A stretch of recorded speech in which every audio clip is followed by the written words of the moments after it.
Start कर दूंगा।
उदित शिवंगी,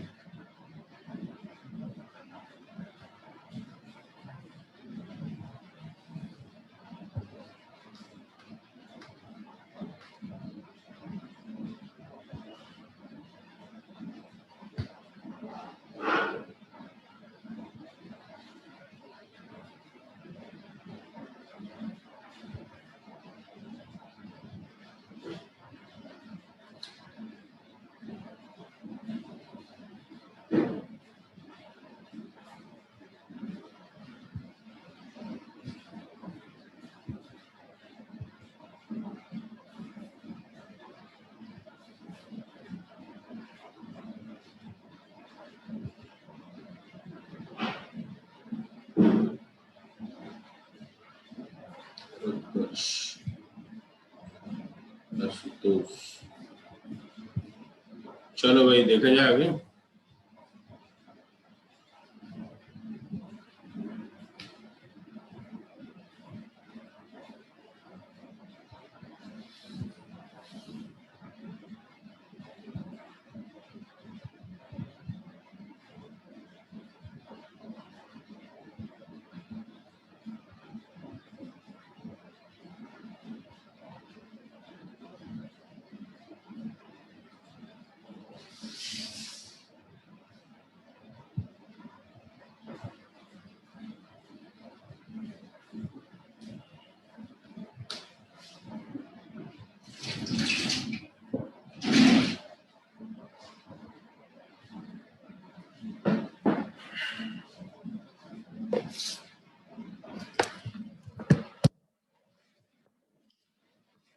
चलो बेटा, ये जो क्वेश्चन दिए थे इसको करके आए हो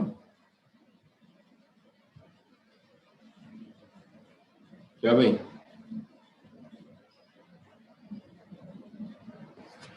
तुम बताओ यार, इनके आंसर में बताऊं या तुम लोग अपने आंसर बता रहे हो पहले?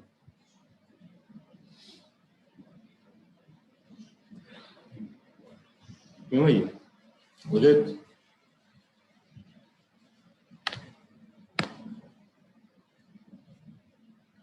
अंशिका, चलो बेटा, पहले वाले में क्या आपने बताया?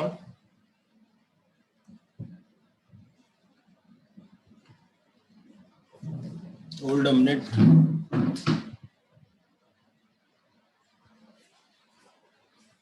Powering on.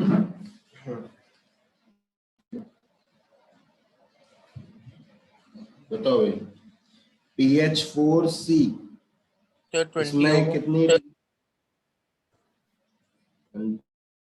क्यों होगा? 20 क्यों होगा?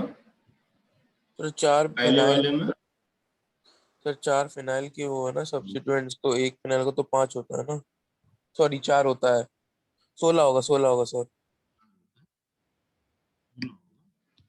सर 16 सही है। का कोई स्ट्रक्चर हो 16 से डिग्री ऑफ अनसैचुरेशन हो जाएगा 16। हाँ सर। ठीक है, क्यों 16? एक बेंजीन रिंग का DO हो जाएगा 4, तो चार्ज को 16 हो जाएगा। दूसरे वाले में बताओ। 17 हो पीएच जाएगा। 4 C2 17 हो जाएगा। भाई इसका स्ट्रक्चर क्या हो जाएगा, एक कार्बन डबल बॉन्ड कार्बन होगा और 4 ओके। तुम्हारे पास फिनाइल, एक फिनाइल में 4 डिग्री ऑफ अनसैचुरेशन होगा, तो ये 4 + 4 + 4 4 × 16 और 1 17 है ना। C2PH3 बताओ। C2PH3 तो यार गड़बड़ हो जाएगा, क्यों भाई? C2PH3 का क्या है चक्कर? तो बनेगा ही नहीं। ये PH2 करो यार, PH3 की जगह। 18 हो अभी ठीक जाएगा। है सॉरी सॉरी, तो बता रहे सर, एक मिनट। हाँ, 8 10 हो जाएगा सर। हाँ, C2PH2 क्या आ जाएगा, कुछ इस तरीके का कंपाउंड होगा। तो 4 4 8 और 2 10 है ना। तो डिग्री ऑफ अनसैचुरेशन यहाँ पर 10 हो जाएगा। अच्छा चौथे नंबर वाले में बताओ। सर 8 हो जाएगा। दो बेंजीन है, दो बेंजीन रिंग है ना, तो दो बेंजीन रिंग का मतलब क्या हुआ? 8। दो बेंजीन रिंग का मतलब हो गया 4 और 4 8, डिग्री ऑफ अनसैचुरेशन 8 हो गया। नैप्थलीन 7। 7। भाई जब इस तरीके का आ जाए, जब एक ही रिंग में हो, मतलब बाइफिनाइल हो जाए, सर तो इसमें ड्यू दो तो ये ड्यू रिंग कितने होगी। हैं? 10 है इसमें, 6 वाले में। इसमें बेटा सर 6 वाले में ड्यू 10 है। अब बता रहे, पहले इसका देख ले भाई। नंबर ऑफ, अगर हम कहें नंबर ऑफ रिंग्स कितने हैं, नंबर ऑफ रिंग्स है हमारे पास 2, तो 2 रिंग का तो 2 डिग्री ऑफ अनसैचुरेशन हो गया। और पाई बॉन्ड कितने हैं बोलो? 3 2 5, ठीक है। तो 5 और +2 7 हो गया, तो डी हमारे पास 7 हो गया। पाई बॉन्ड्स हो गए,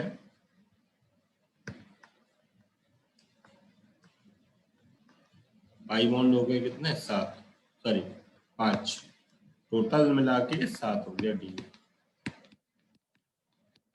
अच्छा अगले वाले में बताओ, सर 3 और 10। बढ़ा दो, सर 10 है इसमें। 10 हो, 10 हो गया। इसमें बताओ भाई, फेनेंथ्रीन में इसमें भी 10 है। इसमें भी 10 हो जाएंगे, क्योंकि सेम फंडामेंटल। इसमें बताओ, इसके केस में कितना डी हुआ है? सर 16। 16 किलो।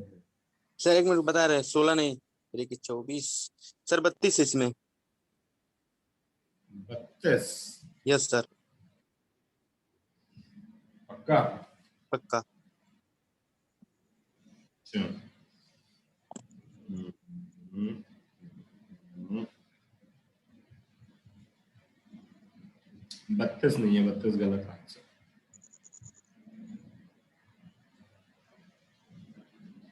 थोड़ा सा पाई बॉन्ड इसके बनाओ, तब समझ में आएगा। मैं बनाऊं? तुम्हारा उदित कितना आया इसका आंसर, क्योंकि यही थोड़ा सा जबरदस्त सवाल है। सर 32 ही आ रहा है। सर 82 एक आया। इसमें आपने 5 बॉन्ड्स बनाए नहीं है, हाँ तो बन मैंने जाएंगे। जानबूझ मैंने जानबूझ के पाई बॉन्ड नहीं बनाया। देवांश ये अभी डिग्री ऑफ अनसैचुरेशन के कल मैंने काफी सवाल वगैरह दिए थे, वही इसमें चल रहा है। ठीक है, उन्हीं क्वेश्चंस को डिस्कस कर रहे हैं। इसमें डिग्री ऑफ अनसैचुरेशन बताना है इस कंपाउंड, ये जो कंपाउंड सामने में दिया है इसमें डिग्री ऑफ अनसैचुरेशन बताना है। ठीक है, ये जो सामने दिया है, चलो मैं इसके डिग्री ऑफ अनसैचुरेशन में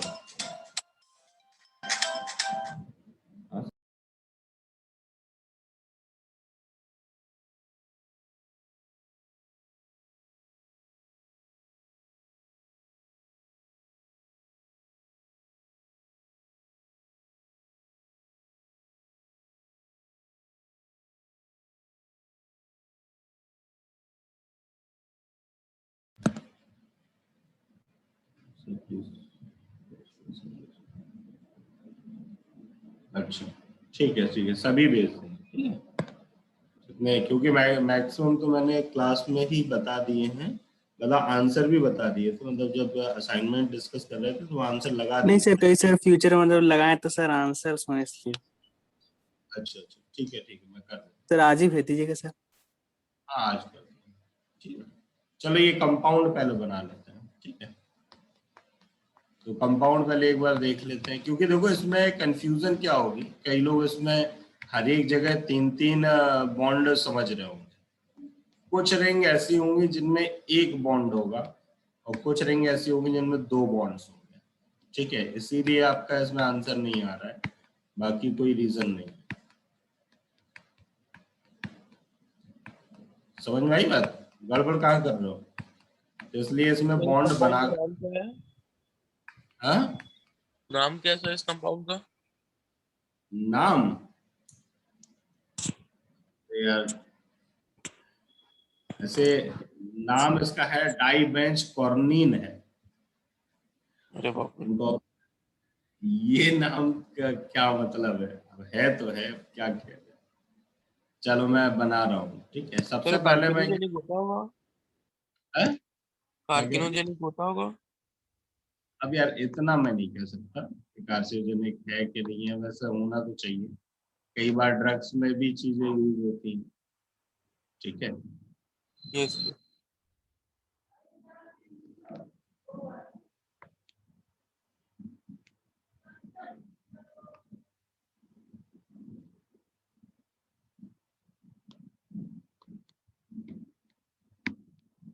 देख लेना भाई कहीं गड़बड़ हो रहा हो।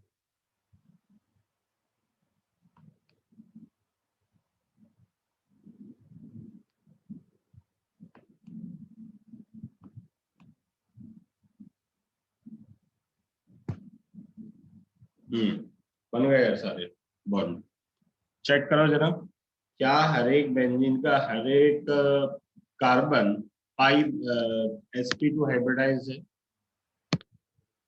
Just check first.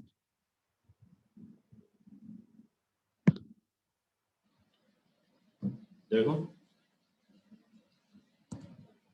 हर एक रिंग का ये sp2 है या नहीं। देखो पहले ये चेक करो, sp2 है, sp2 sp2 sp2 sp2 sp2 sp2 sp2 sp2 है, ये भी sp2, मतलब डबल बॉन्ड का अगर एंड है तो sp2 हो जाएगा। ये भी sp2, ये भी sp2, ये भी sp2। चेक करो कहीं कोई मिस्टेक तो नहीं है। sp2 है, ये भी sp2 है, sp2 दिख रहा है ना। डबल बॉन्ड का अगर एंड है उस कार्बन पे तो sp2, ये भी sp2 दिख रहा है, ये भी sp2 दिख रहा है, ये भी sp2 दिख रहा है, ये भी sp2 है, ये भी sp2, बोलो सारे कार्बन sp2 हाइब्रिडाइज्ड है। अच्छा रिंग्स कितनी है इसमें बेटा? रिंग्स है मेरे पास 9। चेक करो जरा, 3 ऊपर, एक 3 ऊपर हो गई, 3 बीच वाली, ये 3 नीचे वाली हो गई, तो रिंग्स तो हो गई 9। अब जरा नंबर ऑफ पाई बॉन्ड्स की बात करो कि कितने पाई बॉन्ड है, बोलो। पाई सर बॉन्ड 15। 15 पाई बॉन्ड, सही बात है। तो नंबर ऑफ पाई बॉन्ड जो है 15 है।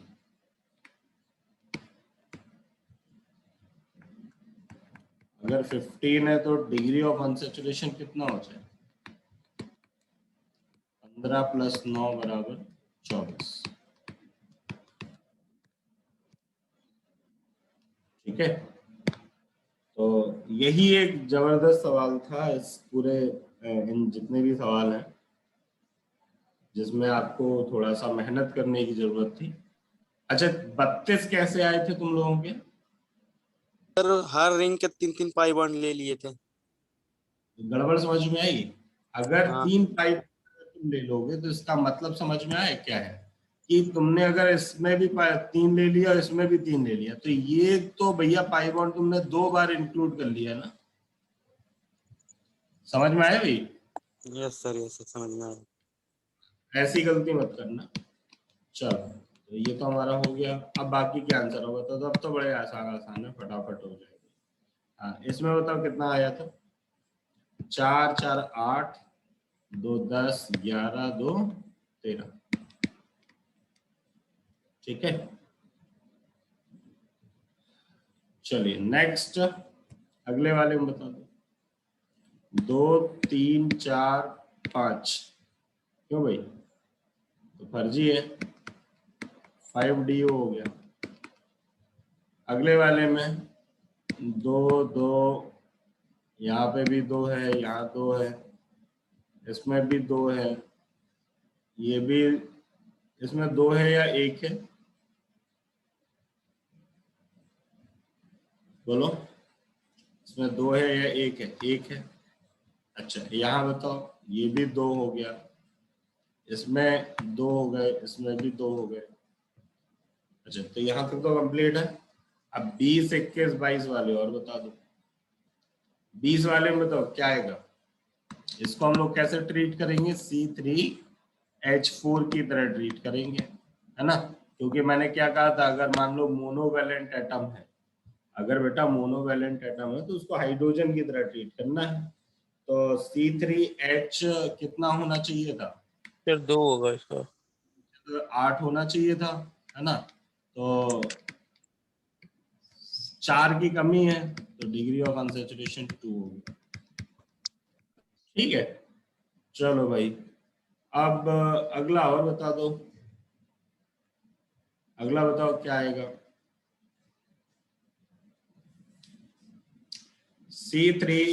C6H, बेसिकली मैं इसको 1 2 3 4 एटम है, तो C6H6 टाइप का हो गया, है ना? तो अल्टीमेटली DU4 आ जाएगा। यस तो भाई सर। चलो C6D4, तो C6D4 इज लाइक C6H6, 5 होगा सॉरी आएगा। C6H4 टाइप का हो गया। और अगर C6H4 टाइप का हो गया तो तुम DU कितना बोल दोगे? बताओ भाई। सर 5। 5 है ना? अच्छा, नेक्स्ट बताओ। 2 2 4 5 1 6, C3H6 टाइप है। ये समझ में आया C3H6 क्यों है? क्यों भाई? 2 2 4 5 6, टोटल 6 मोनोवैलेंट एटम है, तो C3H6 टाइप का हो गया। तो डिग्री ऑफ अनसैचुरेशन कितना हो जाएगा यहाँ पर? 3 दूनी 6, 1 हो जाएगा। Concept clear? Yes sir. चलो, तो हमें ये तो समझ में आ गया। अच्छा, C60 वाले का और बता दो भाई। 61 होगा। हाँ, 61। 60 भाई, 60 अगर कार्बन है तो हाइड्रोजन कितने होने चाहिए?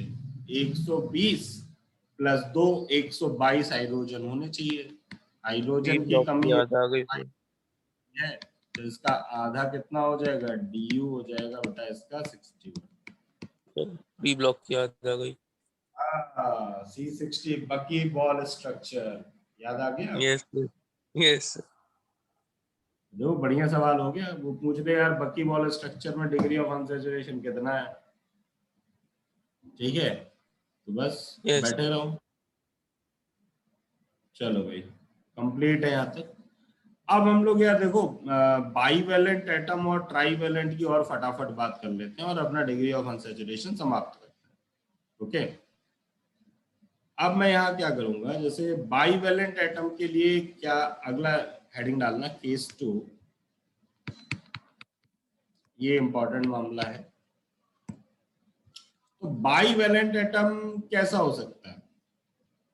बोलो, बाईवैलेंट एटम तुम बोल सकते हो बेटा, मान लो ऑक्सीजन हो गया, सल्फर हो गया, सेलेनियम हो गया, है ना? ये सब बाईवैलेंट एटम हो जाएंगे।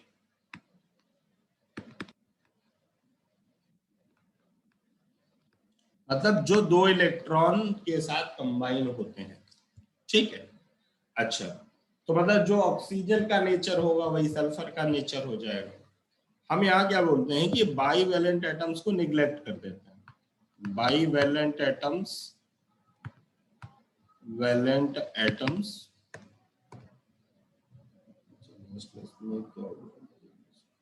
यस यार, डिग्री ऑफ अनसैचुरेशन मैंने पढ़ाया था यार, ठीक है। उसमें पहला केस कराया, पहला केस और कुछ नॉर्मल बातें कराई थी, ठीक है। अभी मैं 1 मिनट बाद रिव्यू दे दूंगा, ठीक है। चलो, bivalent atom can be neglected, ठीक है। Bivalent atom can be neglected.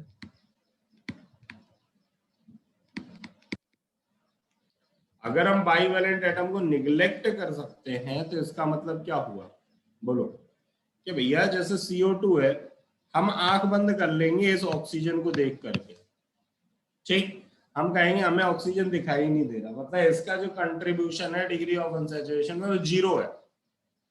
Neglected का मतलब क्या हो गया, कंट्रीब्यूशन इन DU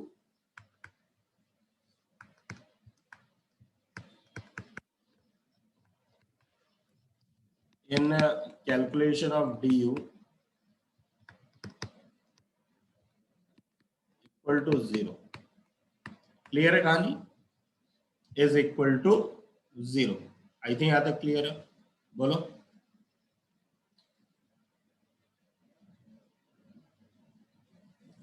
चलो, तो अब यहां पर क्या बात करोगे, अगर इसको निग्लेक्ट कर रहे हैं तो कार्बन 1 है ना, तो अब तुम्हें 4 हाइड्रोजन की जरूरत पड़ेगी। क्यों भाई, 4 हाइड्रोजन की जरूरत पड़ेगी, और 4 हाइड्रोजन का मतलब हो गया कि CH4 टाइप की बात होगी, ठीक है। तो अब अगर 4 हाइड्रोजन की जरूरत है तो DU इसका कितना आ जाएगा, 2 आ जाएगा। कहानी हजम हुई है नहीं, मतलब O का कंट्रीब्यूशन निग्लेक्ट ही कर दिया। अच्छा, दूसरा मैं कंपाउंड दे रहा हूं एग्जांपल के तौर पे, C4H4O2, बोलो। C4H4O2, O2 ना करो इसको बेटा, करो तुम O4 करो। चलो ठीक है, O2 भी कर सकते हैं तो कोई बड़ी बात नहीं। हाँ, अब बताओ, अब बताओ इसमें क्या आएगा डिग्री ऑफ अनसैचुरेशन। सर 3। मतलब इसको हम C4H4 की तरह ट्रीट करेंगे तो 4 दूनी 8 2 10, ठीक है। 6 की कमी है तो डिग्री ऑफ अनसैचुरेशन 3 हो जाएगा, ठीक है। अच्छा, एक और आपने कंपाउंड सुना होगा जैसे C3O2, सुना है? तो भाई C3O2 का जरा स्ट्रक्चर बनाओ, क्या बनेगा? C3O2 का स्ट्रक्चर बनाओ जरा, तो मेरे हिसाब से तो ये स्ट्रक्चर बनेगा C3O2 का, पूरा लीनियर स्ट्रक्चर होता है ये, ठीक। तो C3O2 का अगर ये स्ट्रक्चर है तो डिग्री ऑफ अनसैचुरेशन बताओ कितना आएगा, बोलो। डिग्री ऑफ अनसैचुरेशन बता दो थोड़ा सा, कितना आएगा? 3 दूनी 6 और 2 8, है ना। 2 आ रहा है, 2 नहीं आएगा, 4 आएगा यार। 8 हाइड्रोजन की कमी है, ठीक है। अगर हाँ 8 अगर हाइड्रोजन कमी है तो हो जाएगा, ठीक है।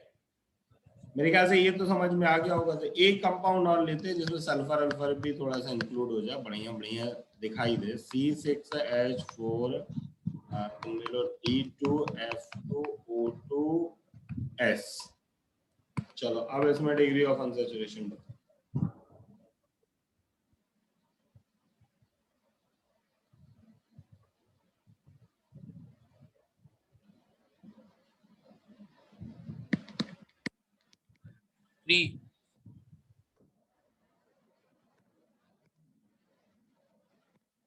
कितना आ रहा है? 3। Yes sir. 4 तो 8 है, तो C6H8 टाइप की बात हो गई है। क्यों? यस। क्योंकि ड्यूटेरियम को हाइड्रोजन के साथ ऐड कर दोगे, फ्लोरीन भी ऐड हो जाएगा, तो टोटल 6 एटम हो गए। तो ये आपका 8 हो गया। ऑक्सीजन सल्फर को गोली मार दो, तो टोटल 6 दूनी 12 2 14, ठीक है। और अगर ये 14 है तो 6 हाइड्रोजन की कमी है, तो होना चाहिए C6H14, ठीक है। कितने हाइड्रोजन कमी है? 8। 6 हाइड्रोजन कमी है, और 6 की कमी है, तो मतलब क्या हो गया? 3 हो गया डिग्री ऑफ अनसैचुरेशन। क्या भाई, बोलो। 3 आ गया। चलिए, तो हमें बाईवैलेंट एटम क्लियर है। आई थिंक बाईवैलेंट एटम सबको क्लियर हो गया होगा अब तक। अब अगली बात करने जा रहे हैं, अगर ट्राईवैलेंट एटम लगा हो, हेडिंग डालो अगली, केस 3।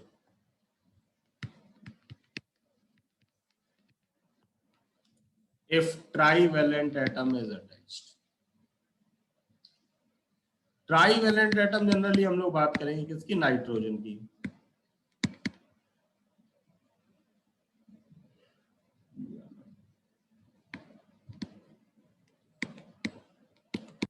ट्राईवैलेंट एटम कौन सा लगा है, नाइट्रोजन लगा है। तो नाइट्रोजन का जो कंट्रीब्यूशन होता है उसको हम क्या करते हैं, हाइड्रोजन से सब्सट्रैक्ट कर देते हैं। नाइट्रोजन का जो कंट्रीब्यूशन होता है उसको हम लोग क्या करते हैं भाई, सब्सट्रैक्ट कर देते हैं किससे, हाइड्रोजन से। फॉर एग्जाम्पल एक कंपाउंड लिख रहा हूं C3H7N, C3H7N। तो अब तुम्हारे पास 7 हाइड्रोजन है, 7 हाइड्रोजन है और 1 नाइट्रोजन है। तो अब ये बताओ टोटल हाइड्रोजन कितने हो जाएंगे, 7 में से 1 गए 6। ठीक, तो मतलब हम इसको कैसे फील करेंगे, C3H6 है। बात समझ में आई कि नहीं आई? अच्छा, अगर C3H6 है तो आप डिग्री ऑफ अनसैचुरेशन तुम बता सर सकते एक हो। हाइड्रोजन गायब क्यों कर दिया? हाँ, ये रूल है, ये रूल है कि नाइट्रोजन का जो कंट्रीब्यूशन होगा, जितने नाइट्रोजन होंगे उतने आप सब्सट्रैक्ट कर दो हाइड्रोजन से। मतलब जैसे याद रखो N फॉर नेगेटिव होता है, हाँ तो भैया N फॉर नेगेटिव मतलब माइनस कर दो। अच्छा, O फॉर जीरो, जीरो जैसा दिखता है O, क्यों जीरो जैसा दिखता है कि नहीं? तो ऑक्सीजन का कंट्रीब्यूशन कितना था, 0 था। कोई दिक्कत? और देखो हेलोजन तुमको कुछ ऐसा दिखता है, थोड़ा सा टेढ़ा कर दोगे तो एड टाइप का दिखेगा, याद रहेगा भाई? इसको थोड़ा टिल्ट कर दो, घुमा दो इसको। कंट्रीब्यूशन 1 होता है क्या? हाँ? सर नाइट्रोजन कंट्रीब्यूशन 1 होता है क्या? बस बस बस बस, नंबर ऑफ एटम्स पे बात है, ठीक है। तो अब आप यहाँ पर क्या कहेंगे, इसमें इलेक्ट्रॉन की बात नहीं करते हैं कि भैया कितने इलेक्ट्रॉन पार्टिसिपेट किए, एटम्स की बात करते हैं। तो अल्टीमेटली क्या आ जाएगा, C3H6 है तो ये डिग्री ऑफ अनसैचुरेशन 3 हो जाएगा। अब मैं इसके लिए एक जनरल फॉर्मूला लिखूंगा। अच्छा, सर 1 होगा ना? सर 1 होगा ना ड्यू? C6H6 समझ गया, ये भी 4 होना चाहिए था, ये 1 हो जाएगा डी। चलो अगली बात बताओ, C2H6N2 है अगर, तो अब C2H4 हो जाएगा, तो यहाँ भी डिग्री ऑफ अनसैचुरेशन 1 हो, सर 1 होगा, यहाँ ड्यू 1 होगा। है ना? यस एक सर। Compound C6H8N2, 4। 4 आ जाएगा, सही है। और C4H4N4,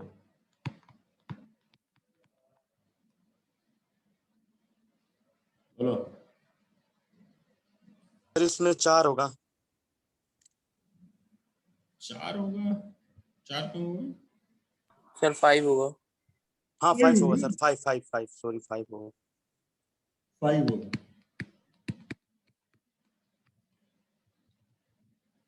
चलो कंप्लीट। तो यार ये तो हम सब लोग समझ गए कि कैसे इसको डिग्री ऑफ अनसैचुरेशन को हैंडल करना है, ठीक है। अगला एक पॉइंट और मैं बोल रहा हूँ, मैं जनरल फॉर्मूला, अब बात आ गई जनरल फॉर्मूला।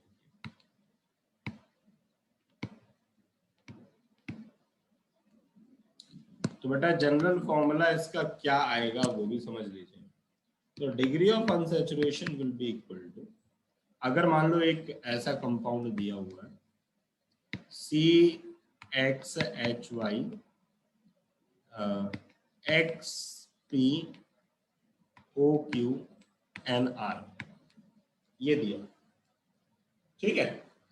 तो इसका मैं जनरल फॉर्मूला लिख रहा हूँ भाई, DU निकालना है अगर, तो ये आ जाएगा X+1 minus y plus P minus 0 या प्लस 0, दिस इज 0, ठीक है, और माइनस आर डिवाइडेड बाई 2, ठीक है। ये बात हजम हुई यार?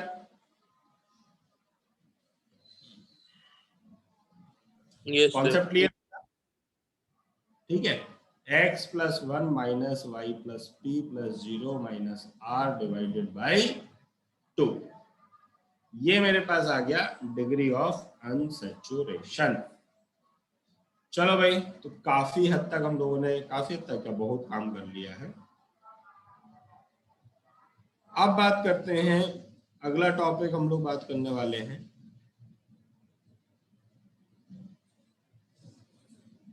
रेजोनेंस की, ठीक है। अगला जो टॉपिक हम लोग स्टार्ट करने जा रहे हैं, रेजोनेंस की बात करने जा रहे हैं। अच्छा, रेजोनेंस, हाइपर कॉन्जुगेशन और इंडक्टिव, इतने में दिक्कत आप में से कितने लोगों को होती है? सर हमें होती है थोड़ा थोड़ा। थोड़ा थोड़ा मतलब किस टाइप की समस्या आती है वो बताओ थोड़ा सा, फिर मैं स्टार्ट। सर मतलब कभी कभी पहचान नहीं पाता, हाइपर कॉन्जुगेट रिजोनेंस की तरह जाएगी, ये नहीं रिजोनेंस समझ में आता है, हाइपर कॉन्जुगेट नहीं समझ में आता है सर। हाँ, क्या समझ नहीं आता? हाइपर कॉन्जुगेशन समझ में नहीं आता? यस सर, रिजोनेंस समझ में आता है। अच्छा अच्छा। उससे पहले मैं थोड़ा सा बॉन्ड फिजन और कुछ स्टेबिलिटीज की बात कर रहा हूँ थोड़ा सा, ठीक है। बॉन्ड फिजन की बात कर रहा हूँ, पहले हम थोड़ा सा बॉन्ड फिजन देख लेते हैं, फटाफट निपटा देंगे। और क्योंकि मैं उसमें कुछ क्वेश्चंस इंक्लूड करना चाहता हूँ बॉन्ड फिजन, ठीक। जैसे कई बार क्वेश्चन बेटा ऐसा पूछ लेता है, arrange the order of bond association energy, सुना है क्वेश्चन? मेरे ख्याल से देखा जरूर होगा असाइनमेंट में, arrange in the order of bond association energy. सबसे पहली बात है कि यार बॉन्ड फिजन क्या है और उससे जो बनने वाला प्राणी है उसकी क्या कैरेक्टरिस्टिक है। तो बॉन्ड फिजन, हेडिंग डालो, यहां से अब जीओसी मेनली स्टार्ट हो रहा है। बॉन्ड फिजन या bond breaking, both things are same.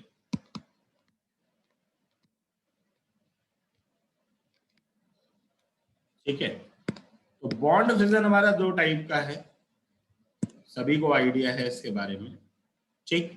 तो जितने भी ऑर्गेनिक रिएक्शन होते हैं, हर एक ऑर्गेनिक रिएक्शन में कुछ बॉन्ड टूटते हैं, है ना, और कुछ बॉन्ड बनते हैं। तो बॉन्ड जब तक टूटेंगे नहीं तब तक दूसरे नए बॉन्ड बनेंगे नहीं। बोलो भाई, मेरे ख्याल से इसमें तो कोई दिक्कत नहीं है।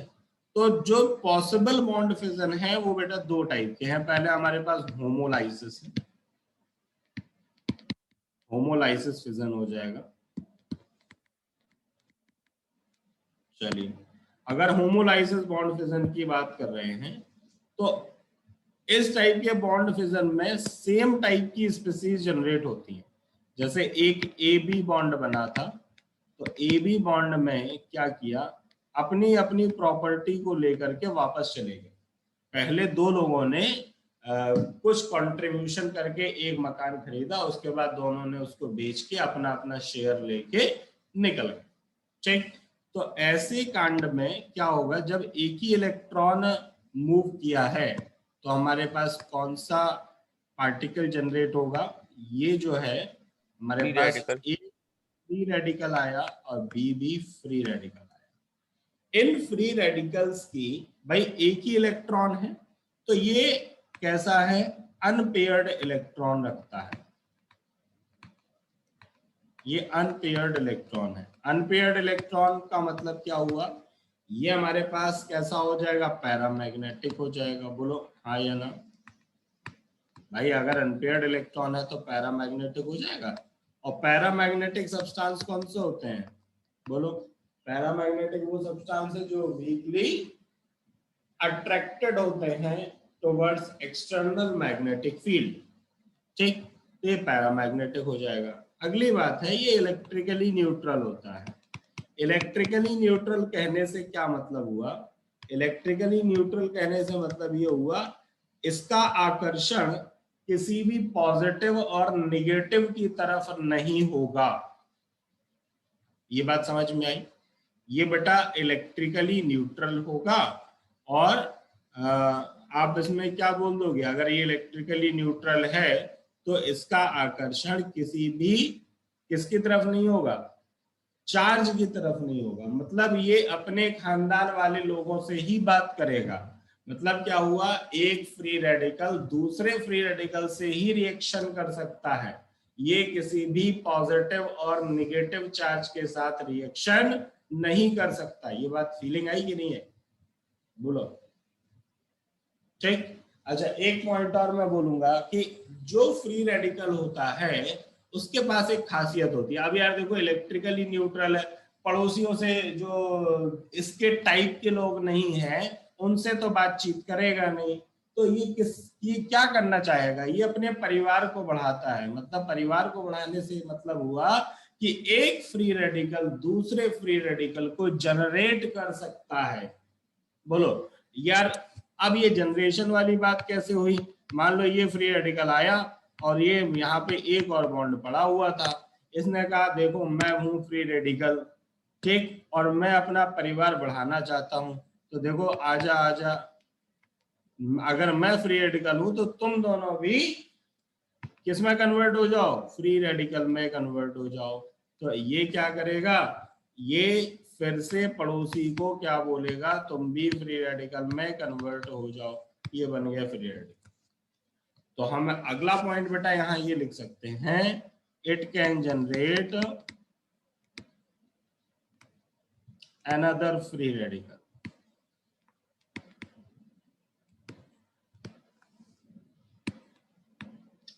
कॉन्सेप्ट क्लियर भी? बोलो। फर्स्ट पॉइंट ये हो गया, सेकंड, थर्ड, फोर्थ। ठीक है, अगर ये फ्री रेडिकल जनरेट कर सकता है तो ये बात हो गई। अच्छा, जरा इसके हाइब्रिडाइजेशन की बात कर लेते हैं। मान लीजिए अगर 3 बॉन्ड बने हैं, एक फ्री रेडिकल है और मैं यहाँ कह रहा हूं कि CH4 है, ठीक है, सॉरी CH3 फ्री रेडिकल है, तो इसका हाइब्रिडाइजेशन क्या होगा? आप इसमें समझिएगा, ये कुछ इस तरीके से बात हो रही होगी। भाई कार्बन के पास 4 इलेक्ट्रॉन थे, है ना, एक इलेक्ट्रॉन जो है अपने प्योर p ऑर्बिटल में रहेगा। एक इलेक्ट्रॉन कहाँ रहेगा? अपने प्योर p ऑर्बिटल में रहेगा। तो जो इलेक्ट्रॉन प्योर p ऑर्बिटल में है वो हाइब्रिडाइजेशन में कंट्रीब्यूट नहीं करेगा। समझ गए कि नहीं? और अगर ये हाइब्रिडाइजेशन में कंट्रीब्यूट नहीं करेगा तो अभी इसके पास बेटा 3 हाइड्रोजन लगे हुए हैं, और अगर 3 हाइड्रोजन लगे हैं तो आप क्या कह दोगे? It will be sp2 hybridised, क्योंकि 3 सिग्मा बॉन्ड प्रेजेंट है। Concept clear? लेकिन अगर मैं यही आपको थोड़ा सा चेंज कर दूं, मैं ऐसे बोलूं कि भैया CF4 है, अब बताओ इसका हाइब्रिडाइजेशन बताओ। देखो CF4 का हाइब्रिडाइजेशन बताना है फ्री रेडिकल।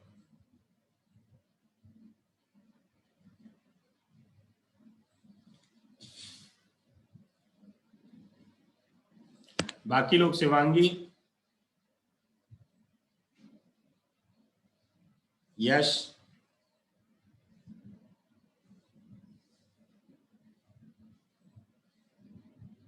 कोई आइडिया नहीं लग रहा है क्या? sp3 होगा शायद। अच्छा, sp3 यस क्यों हुआ? Logic, any logic?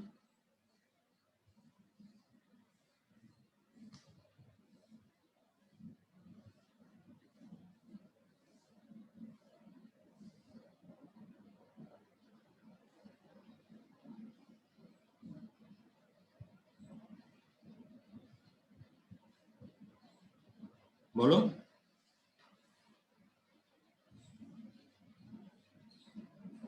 देखो, अब इसमें मैं एक पॉइंट बोलूंगा, अगर सेंट्रल एटम और सराउंडिंग एटम, 2 टाइप के एटम है, सेंट्रल एटम है और सराउंडिंग एटम है, समझना। अगर सेंट्रल एटम की इलेक्ट्रोनेगेटिविटी कम है किससे, सराउंडिंग से, मतलब सराउंडिंग की इलेक्ट्रोनेगेटिविटी ज्यादा है, ठीक। तो इस अनपेयर्ड इलेक्ट्रॉन को as a lone pair treat करो, ठीक है। देन अनपेयर्ड इलेक्ट्रॉन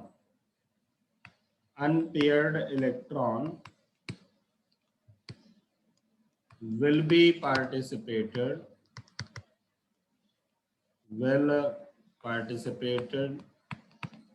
या will participate in steric number,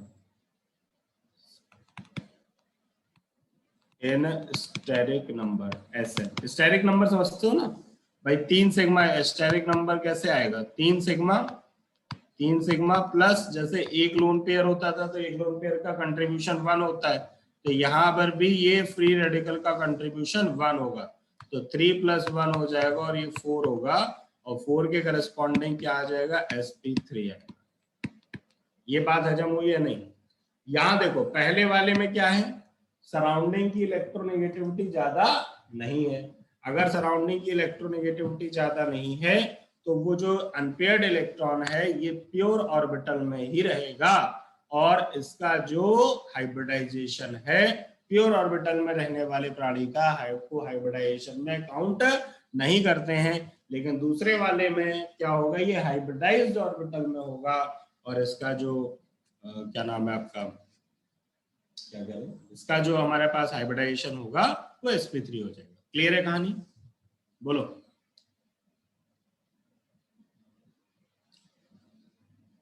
concept clear हो गया? Yes sir. चलो अब तुमसे एक पॉइंट और बोला जाएगा कि होमोलिसिस के लिए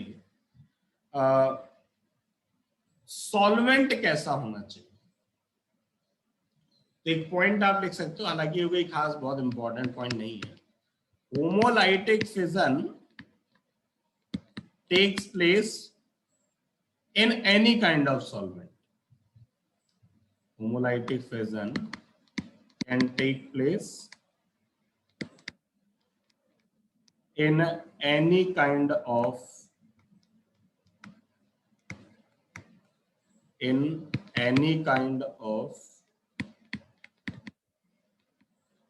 solvent. Okay.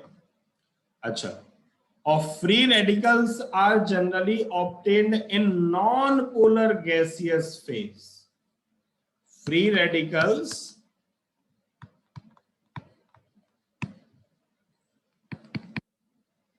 are obtained, ये कुछ बेसिक प्रॉपर्टीज हैं, are obtained in generally in non-polar gaseous phase.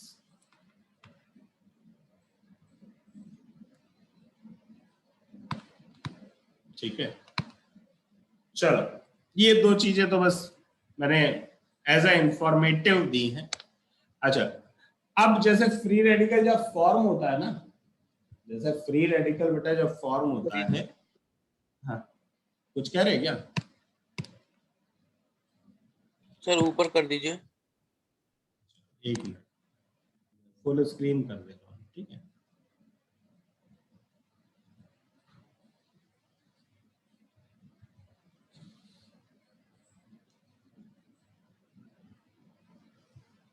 हो गया उदित? Sir 1 minute.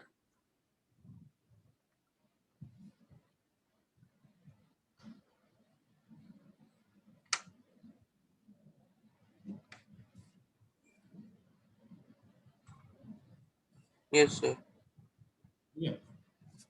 अब मैं यहाँ पर एक क्वेश्चन आपको दे रहा हूँ, जिसमें क्वेश्चन में पूछा जा रहा है कि find the order of bond energies.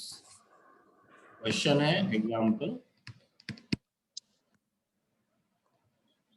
Find the order of bond dissociation energy. ठीक है, और मैं यहाँ पर बॉन्ड डिसोसिएशन एनर्जी के लिए कंपाउंड्स लिख रहा हूँ CH3CH2, और आपको जो ये रेड कलर का बॉन्ड है इसके बारे में डिस्कशन करना है।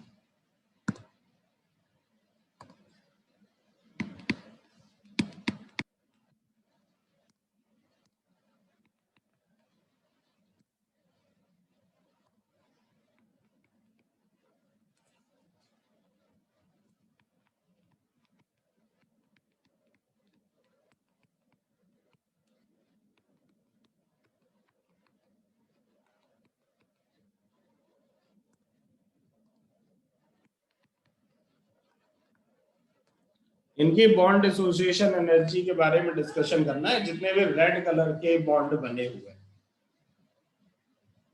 ट्राई करो। देखो, जब भी बॉन्ड एसोसिएशन एनर्जी की बात करोगे हमेशा होमोलिटिक फिजन ही करना होता है। लिख लो इस पॉइंट, ठीक है। व्हेन बॉन्ड, नोट करके लिख लो बेटा, when bond association energy is asked,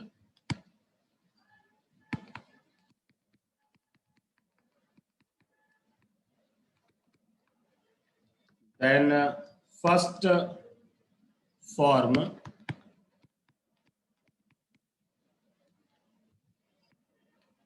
free radical, ठीक। उसके बाद क्या करोगे, compare the stability of free radical,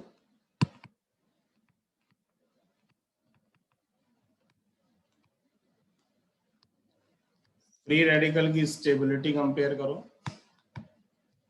और आप क्या कह देंगे, अगर फ्री रेडिकल की हमने स्टेबिलिटी को कंपेयर किया है तो मैं यहाँ पर बोलूंगा कि the most stable free radical, या ऐसा लिखो, bond association energy is inversely proportional to stability of free radical. कोई समस्या?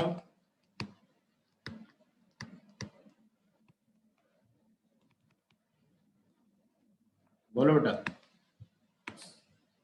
कहानी हजम हुई कि नहीं?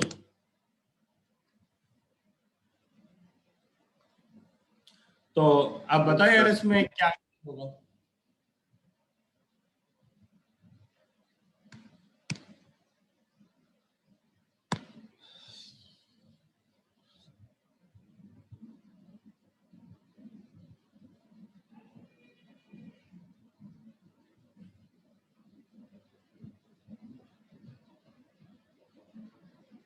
सर पहला वाला सबसे ज्यादा स्टेबल होगा, सॉरी, बॉन्ड एसोसिएशन एनर्जी पहले वाले की ज्यादा होगी या कम होगी? ऑर्डर बताओ।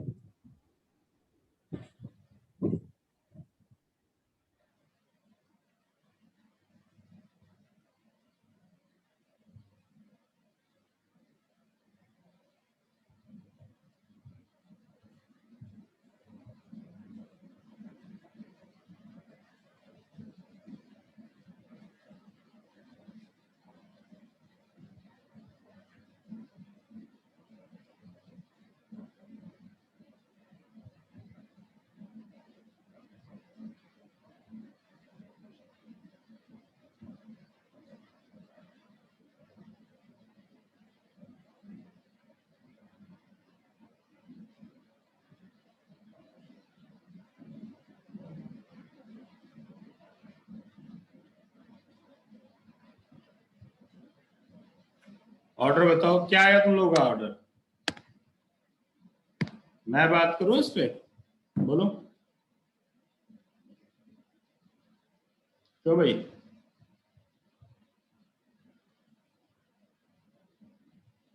सर लास्ट वाले की सर नहीं आ रही। लास्ट वाली में, अच्छा समझ में नहीं आ रहा लास्ट वाली, ठीक है चलो हम डिस्कस करते हैं। अच्छा, लास्ट वाले में कुछ मतलब फीलिंग वाली बात बता रहे कि लोग क्यों नहीं सोच पाते हैं और क्या सोचना चाहिए। जब तुम यहाँ पे बेटा बेंजीन को देखोगे, ठीक है, जब तुमने बेटा यहाँ पे बेंजीन को देखा देखो इस तरीके के सवाल मैंने इसीलिए लिए ताकि आपको यहाँ कंसेप्ट बिल्डअप हो सके। यहाँ अगर तुमने हाइड्रोजन के साथ बेंजीन को अटैच किया है तो आप यहाँ पे एक बात बताओ कि इस पर्टिकुलर कार्बन का हाइब्रिडाइजेशन क्या है? sp2 है, क्यों? sp2 है ना, और ये s है, तो sp2s और sp3s इन दोनों में अगर हम बॉन्ड एनर्जी की बात करें, इन दोनों में पहली बात तो ये बताओ कि कौन सा बॉन्ड स्ट्रेंथ ज्यादा होगा? Sir sp3s। sp2s sp2s bond strength किसका ज्यादा होगा? लॉजिक समझना यहाँ पे। अब देखो कैसे, sp2 वाला जो है वो ज्यादा इलेक्ट्रोनेगेटिव होता है, यस सर। इलेक्ट्रोनेगेटिव ज्यादा है। sp2 वाले की इलेक्ट्रोनेगेटिविटी sp3 वाले से ज्यादा है। तो अब तुम खुद सोचो कि ये जो बॉन्ड होगा इसमें हाइड्रोजन को ये अपनी तरफ ज्यादा खींच रहा होगा relatively to this particular bond. बोलो, sp2 वाला इलेक्ट्रॉन को अपनी तरफ ज्यादा खींच रहा होगा। अगर इलेक्ट्रॉन को ज्यादा खींच रहा होगा तो जो बॉन्ड लेंथ होगी sp2s की, जो बॉन्ड लेंथ होगी वो कैसी होगी? छोटी होगी sp3s से। Yes sir. ठीक, अच्छा अब बॉन्ड एसोसिएशन एनर्जी हम कैसे बताएंगे? बॉन्ड लेंथ के इनवर्सली प्रोपोर्शनल हो जाएगा। बताओ, ये बात समझ में आई बेटा? Yes sir. तो अब तुमने इसको, जैसे तुम्हें डाउट था ना, तो इसको कायदे से लिख लेना हमेशा के लिए। मेरे ख्याल से ये आपके दिमाग में स्टेबल हो जाएगा कि बॉन्ड एसोसिएशन एनर्जी किसकी ज्यादा है? sp2s की ज्यादा है।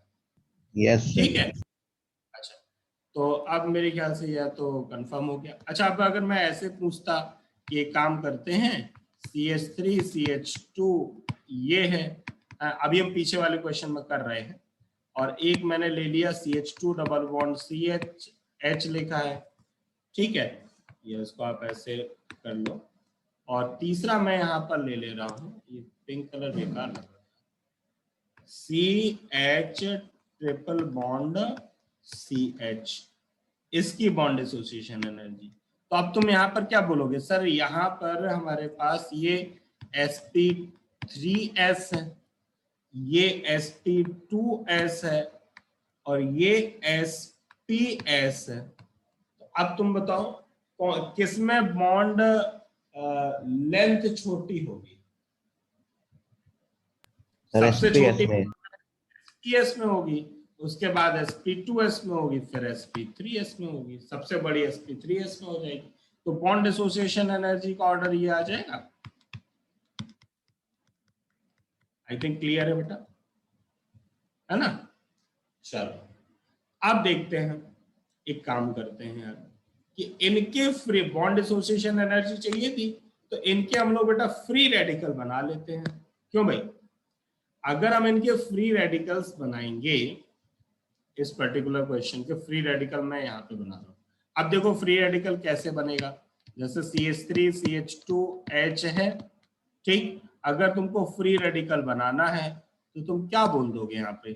ये जो इलेक्ट्रॉन है ये होमोलिसिस के थ्रू जाए, ठीक है, और अगर ये होमोलिसिस के थ्रू जा रहे हैं तो दूसरे वाले में क्या होगा? यहाँ दूसरे वाले में, इसी में क्या होगा बेटा? ये क्या बन जाएगा? CH3 CH2 फ्री रेडिकल आ जाएगा और H फ्री रेडिकल हो जाएगा। Concept clear? अच्छा तो ये एक फ्री रेडिकल बन गया। दूसरा फ्री रेडिकल बताओ। दूसरा फ्री रेडिकल मेरे पास आएगा CH3CH, ये बेटा H है, ये CH3 है। तो अगर मैं इसके केस में फ्री रेडिकल जनरेट करता हूं तो ये जो इलेक्ट्रॉन है ये फ्री रेडिकल इस तरीके से जनरेट करेगा, और अगर ये फ्री रेडिकल जनरेट कर रहा है तो आपको ये बात समझ में आ रही होगी कि अब जो फ्री रेडिकल बनेगा वो मेरा दूसरे कार्बन पर बन जाएगा, ठीक है, और ये H फ्री रेडिकल निकल जाएगा। दूसरा तीसरा अगर मैं हाँ, तीसरा वाला अगर मैं बात करता और हूँ, हो जाएगा स्टेबल।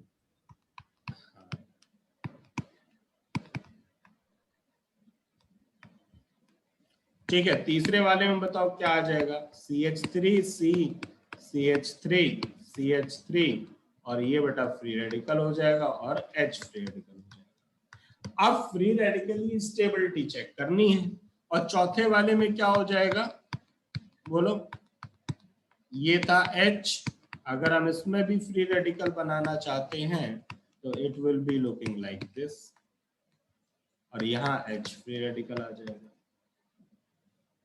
आज तो यार मैं बस सर की कॉल पे ही उठा हूँ, मैं रियली बता रहा हूँ। एक्चुअली रात में बारिश वारिश होती रही तो लाइट ही नहीं आई, फिर सब नेटवर्क गड़बड़ हो प्रॉब्लम बहुत ज्यादा हो रही है इधर बारिश आज की वजह से। यह सर्कल हाँ, रात को हुई थी नेटवर्क प्रॉब्लम। नेटवर्क क्या, बारिश तूफान जो आया उसने सबको हिला के रख दिया। यह ठीक है, सर्कल फिजिक्स की क्लास छोड़नी पड़ गई सर, नहीं बहुत हो नेटवर्क पाई प्रॉब्लम नहीं हो पाई। क्लास, तो चली ही होगी पूरी, तुम नहीं ले यह पाए सर होगे, पूरी बात क्लास चली थी। है। सही ज्यादा है, देर चली थी सर। ज्यादा देर यार, कितने बजे थोड़ा तक चली थी फिजिक्स की क्लास? अनीस सर की बात कर रहे हो ना? हाँ 11:15 तक चली है, 11:15 नहीं, 10:50 तक चली थी। चालू कितने बजे से हुई थी सर उदित? 7 बजे से चलती है सर क्लास। 7 बजे। अच्छा, कितनी देर बाद तुम लोग सरेंडर कर देते हो? सर सरेंडर नहीं हो पाते हैं, साढ़े पूरा तीन घंटे 3.5 घंटे हम सब सरेंडर हो गए थे, बस गिर रहे थे बस। मतलब तुम लोग बोलते नहीं हो सर इतना लंबा क्यों खींचते हो, हैं? सर वो बोल देंगे कि जिसको पढ़ना है पढ़ो ना तो जाओ, ऐसे बोल देते हैं। तानाशाही नहीं चलेगी, है? Yes sir. चलो अब बताओ जरा, इसके केस में बेटा स्टेबिलिटी कैसे देखेंगे भाई? फ्री रेडिकल की स्टेबिलिटी के लिए आप या तो रेजोनेंस की बात करो, सबसे ज्यादा इफेक्टिव रेजोनेंस है, उसके बाद हाइपर कॉन्जुगेशन, है ना, और उसके बाद इंडक्टर। कहानी क्लियर? तो अब यहां पर मेरे पास कौन सा है इफेक्ट? रेजोनेंस तो है नहीं, हाइपर कॉन्जुगेशन है। तो जो फ्री रेडिकल है उसके पड़ोसी कार्बन पर जितने हाइड्रोजन है, पड़ोसी कार्बन पर जितने हाइड्रोजन है, इसको बोलेंगे अल्फा कार्बन, ठीक है? और ये जो अल्फा कार्बन है इस पर जितने हाइड्रोजन है, या 3 अल्फा हाइड्रोजन है, ठीक? यहां बताओ अल्फा कार्बन कौन सा हो जाएगा, ये पड़ोसी वाला और ये पड़ोसी वाला, ठीक है? तो यहाँ कितने अल्फा हाइड्रोजन हो गए बोलो? Sir I think 6। हाइड्रोजन हो गए। अच्छा, तीसरे वाले में बताओ, 3 3 6 3 9 अल्फा कार्बन, ये भी हो गया अल्फा, ये भी हो गया अल्फा, ये भी हो गया, तो 9 अल्फा हाइड्रोजन हमको यहाँ मिले। समझ गए? तो अल्टीमेटली 3 6 9 मतलब और 9 आ गया, तो सबसे ज्यादा स्टेबल कौन सा मिल रहा है? और इसके केस में क्या है, ये तो भैया sp2 हाइब्रिडाइज्ड हो गया, अल्फा कार्बन की जरूरत ही नहीं है। अच्छा अब एक बात बताओ, क्या ये फ्री रेडिकल रेजोनेंस में पार्टिसिपेट कर सकता है या नहीं कर सकता है? मैं ये पूछना चाहता हूं कि ये फ्री रेडिकल रेजोनेंस में पार्टिसिपेट कर सकता है या नहीं? आपका जो प्रीवियस नॉलेज है उस पर बताइए, फिर मैं इसको एक्सप्लेन करने जा रहा हूँ कि ऐसा हो, जो मैं बताने जा रहा हूँ वो ऐसा क्यों हो रहा है और क्यों नहीं हो रहा है।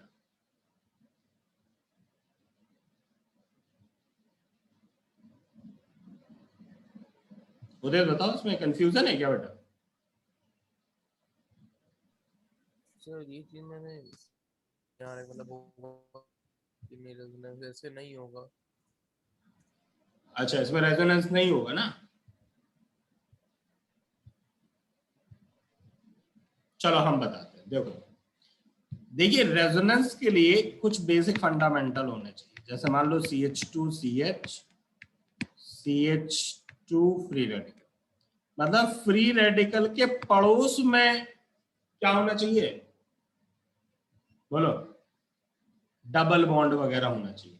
ध्यान रखो, अगर कभी विनाइलिक पोजीशन पर, अगर कभी विनाइलिक पोजीशन, जो फ्री रेडिकल वाला इलेक्ट्रॉन है वो जाएगा नहीं रेजोनेंस में ना sp2 के चक्कर में। बता रहा हूँ, विनाइलिक पोजीशन पर अगर कभी कोई भी फ्री इलेक्ट्रॉन हो या पॉजिटिव चार्ज हो या नेगेटिव चार्ज हो या लोन पेयर हो, इनमें से कोई भी इस प्राणी के पास होगा तो वो रेजोनेंस में पार्टिसिपेट डायरेक्टली नहीं करना चाहेगा। अगर मान लो कहीं दूसरे तरीके से रेजोनेंस होके आ रहा हो, बाई चांस इसको मिल गया तो अलग बात, ठीक है, बट ये डायरेक्टली पार्टिसिपेट नहीं करना चाहेगा। और इसका जो मतलब परफेक्ट इलाज है, परफेक्ट जो कॉन्सेप्ट है वो बेंजीन रिंग या किसी रिंग में आता है। रिंग के किसी भी एटम पर, मान लो ये एटम है, इस एटम पे इनमें से कुछ भी हो, लोन पेयर हो जाए या फ्री रेडिकल हो जाए या पॉजिटिव चार्ज हो जाए या नेगेटिव चार्ज हो जाए, they can not participate in resonance. They can not part, अभी लॉजिक समझते हैं ऐसा क्यों होगा।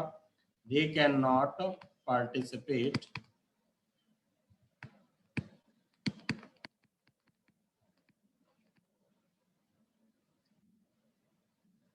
इन रेजोनेंस। सर अराइलिक ऐसा पेन तो इस चक्कर में बहुत स्टेबल होता है, क्या कह रहे हैं? ये कॉन्सेप्ट बेटा बहुत इंपॉर्टेंट, तो समझो जरा ऐसा क्यों हो रहा है, लॉजिक समझो। मान लो ये फ्री रेडिकल ही है, तो फ्री रेडिकल, चलो फ्री रेडिकल की जगह निगेटिव ले लो क्योंकि निगेटिव तुम्हारे लिए बढ़िया आसान होता है। अच्छा, अगर तुमने कहा कि ये नेगेटिव चार्ज है, तो नेगेटिव चार्ज जो है रेजोनेंस में अगर पार्टिसिपेट करना चाहता है तो अल्टरनेट बॉन्ड की बात करते हैं।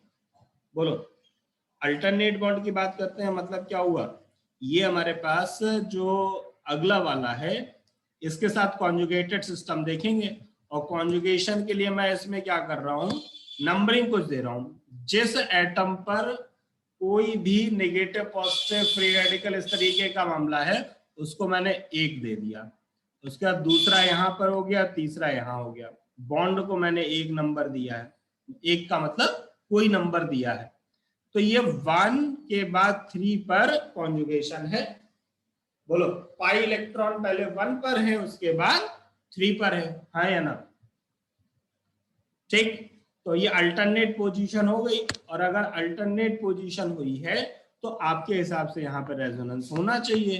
अगर आप इसमें रेजोनेंस कराओगे तो देखो पंगा क्या आएगा। अगर मैंने रेजोनेंस कराया तो ये 2 डबल बॉन्ड हो जाएंगे और इस पे नेगेटिव हो जाएगा। देखो यार, बेचारी अच्छी खासी बेंजीन रिंग पे नेगेटिव था, तुमने उसको बर्बाद कर दिया, क्योंकि अब ये sp हाइब्रिडाइज्ड हो जाएगा, और sp हाइब्रिडाइज्ड होने पर इसको लीनियर होना पड़ेगा, और अगर ये लीनियर होना पड़ेगा तो आप क्या कह देंगे, ये सर ये तो लीनियर पॉसिबल है नहीं। अगर लीनियर पॉसिबल नहीं है तो फिर ये क्यों पॉसिबल नहीं है, क्योंकि रिंग ब्रेक कर जाएगी, है ना, और रिंग ब्रेक कर जाएगी तो मामला खत्म हो जाएगा। कॉन्सेप्ट क्लियर है? बोलो, यस सर। ठीक है ना? अच्छा, अब इसीलिए ये रेजोनेंस में पार्टिसिपेट कभी भी नहीं करेंगे, वेरी वेरी इंपॉर्टेंट, और इसका यूज जो है पूरी ऑर्गेनिक में होता है। कॉन्सेप्ट क्लियर हो गया सबको? चलो, अब मैं यहां पर बात करूं अगर कि यार इन तीनों में सबसे ज्यादा स्टेबल कौन हो गया, इन चारों में सबसे ज्यादा स्टेबल हो गया थर्ड वाला, उसके बाद हो जाएगा सेकंड, फिर फर्स्ट, फिर फोर्थ, ये स्टेबिलिटी का ऑर्डर हो जाएगा।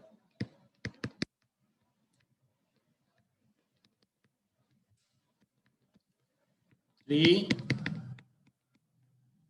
2, 1